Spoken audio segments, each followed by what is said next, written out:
All right, Vegas has released some odds on Georgia's over-under win total. How many games Georgia's going to win in the 2022 season. According to Vegas, they've got it on all these teams. I'm looking at a list of all of them right now, actually.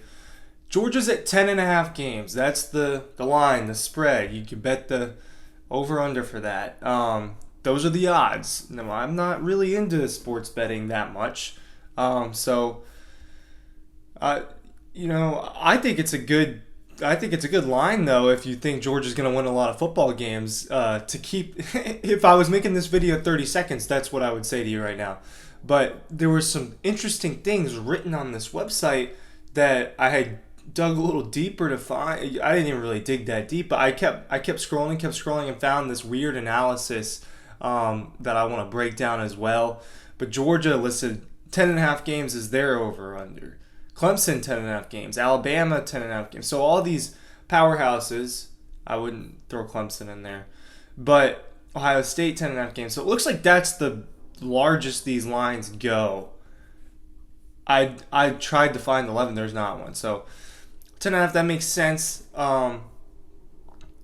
Most people think Georgia's going to go 11-1 or 12-0. I'm in the boat of 12-0. And that means if I was laying that down, then I would take that over.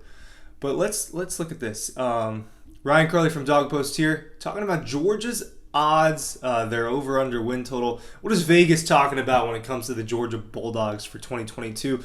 As always, make sure you're checking out DAWGSTRUCTION, our insider book. Make sure you're checking out the magazine. Links are down below. I'm gonna read. This part I thought this was funny.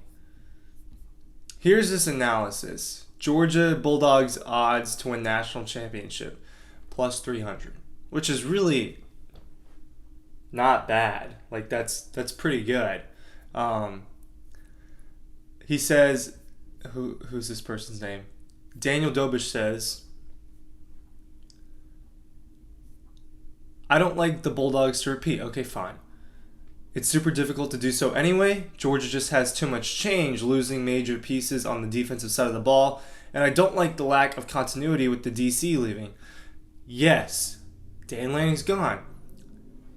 I agree. Dan Lanning's gone. He's a great defensive coordinator. He's going to coach the Oregon Ducks now, and they're going to see them in 2 weeks from today. Wow, we're 2 weeks from the season. So, counter argument to that. Glenn Schumann and Will Muschamp were in the program, and they were very involved, and they both are very good coaches. If the defense doesn't do well compared to last year, I think that's more so because of the talent that left and that this defense would just not be as talented. I don't know that the coaching drop-off is that significant. Sorry, it is... I did not know I had to do this video today. This is last second.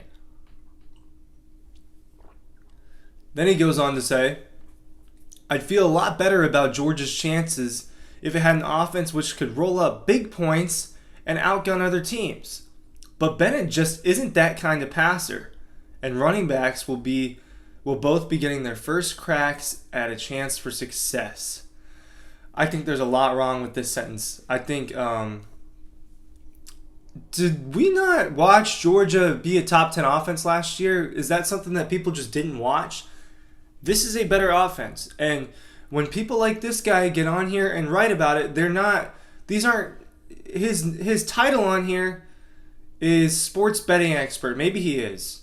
All right. I don't know who this person is, but he's not a college football insider at all. And to say that this offense can't roll out big points, man, I've been telling you guys for a while now, watch this offense. It's going to be really good. I think it's going to be a really good offense. And if the defense does take this step back that we're talking about, then they will need to score more points. But we're talking about an offense that put up almost around 40 points per game last year, and they got better. And their quarterback has more experience, and their quarterback has a ring now and confidence. And I really have a hard time seeing this offense not do well with the plethora of weapons. It's just what I think. It's what I think. It's what I see. I'm there, guys. These players are freaks on offense, man. All right? There's not a lot of Eric Gilberts in the world. And there's certainly not a lot of Brock Bowers and Darnell Washingtons, and I think A.D. Mitchell's an NFL. This is an offense that's going to score. I don't think they're going to have a hard time scoring. So this guy just doesn't know what he's talking about when it comes to this stuff. Running backs, okay, he's not completely wrong about that. McIntosh and Milton have never been the lead back, so it will be a new role for them. I think they're capable, but it will be a new role for them. I'm going to go both sides of the argument here. He goes on. Georgia also lost wide receiver Jermaine Burton, a top-notch receiver, and to make matters worse, he went to Alabama in the transfer portal. Ouch. UJ will likely find themselves in the college football playoff again, but they'll come up short this time around. So after the bashing, he gives a pretty reasonable prediction that they'll make the playoff again that I agree with. And Burton is a very, very good receiver, but I think because of how much they have, they're not missing some. But let's look at this, all right? I've done this before. I'll do it again. Georgia football schedule. Because the point of this video was really to talk about it. Really took a turn. I'm here for it though. We're competing.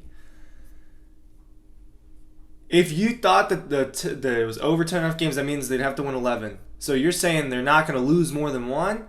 I agree with you. I don't even think they're going to lose one.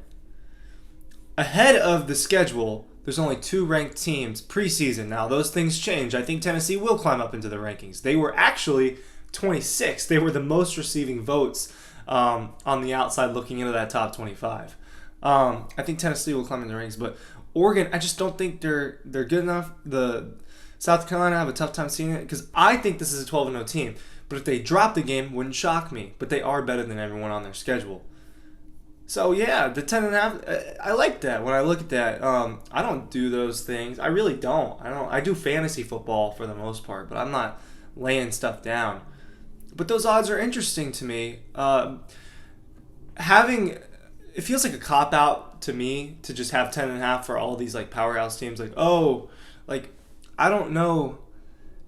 That must be a really easy way for them to make money because of how many people are gonna put money down on that, and all 4 of them are probably not going to hit that. So in the end, it's probably smart on their part. I don't know how it works that much, but I do think it's interesting. 10.5. I don't know what it was last year. I'm sure it was 10 or something like that. I bet it was pretty close because this was a top 5 team going into last season. They were 5 in the preseason poll a year ago when they went to play number 3 Clemson. Now they're number 3, heading to play Oregon. I really do think they're better than everyone on their schedule. They just are. So if they lose a game, they had a bad day. Things can change. In 2 weeks, we could see that this Georgia team is not good. That's not impossible, but I doubt it. I really doubt it. That's as Vegas is. This is straight from VegasInsider.com. That was their analysis on Georgia.